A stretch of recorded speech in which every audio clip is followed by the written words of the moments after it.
കോഴിക്കോട് പാലക്കാട് ദേശീയപാതയിൽ തച്ചമ്പാറയിൽ നിയന്ത്രണം വിട്ട ലോറി വീടിന്റെ അടുക്കളയിലേക്ക് ഇടിച്ചു കയറി. വീട്ടുകാർ ഉറങ്ങുകയായിരുന്നതിനാൽ വൻ അപകടം ഒഴിവായി. തച്ചമ്പാറ സ്വദേശി മുഹമ്മദ് റിയാസിന്റെ വാടക വീടിന്റെ അടുക്കള പൂർണ്ണമായും തകർന്നു. നിഖിൽ പ്രമേഷ് പാലക്കാട് നിന്ന് കൂടുതൽ വിവരങ്ങളുമായി ചേരുന്നുണ്ട്. നിഖിൽ, എന്താണ് സംഭവിച്ചത്?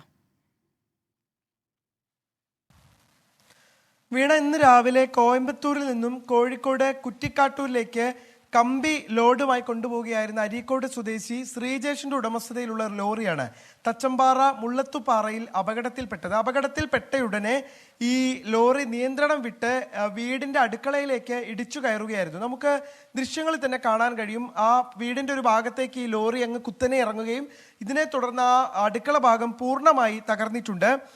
തച്ചമ്പാറ കാപ്പുമുഖത്ത് മുഹമ്മദ് റിയാസിന്റെ വാടക വീടിന്റെ അടുക്കളയാണ് തകർന്നത്.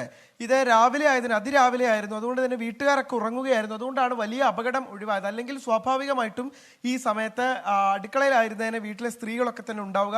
സ്വാഭാവികമായിട്ടും ഇവരൊക്കെ ആളുകളൊക്കെ ഉറങ്ങുകയായിരുന്നു എന്നുള്ളതുകൊണ്ട് വലിയ അപകടമാണ് ഒഴിവായത്. എന്തായാലും വീടിന്റെ ഒരു ഭാഗം പൂർണ്ണമായി തകർന്നിട്ടുണ്ട്. പെട്ടെന്ന് ഈ ലോറിയുടെ നിയന്ത്രണം വിട്ടതാണ് ഇത്തരത്തിലുള്ള അപകടത്തിലേക്ക് വഴി നയിച്ചത് എന്നുള്ളതാണ് ദൃക്സാക്ഷികൾ പറയുന്ന കാര്യം. വീണ, നിഖിൽ പ്രമേഷാണ് വാർത്തയുടെ കൂടുതൽ വിവരങ്ങൾ പാലക്കാട് നിന്നും നൽകിയത്.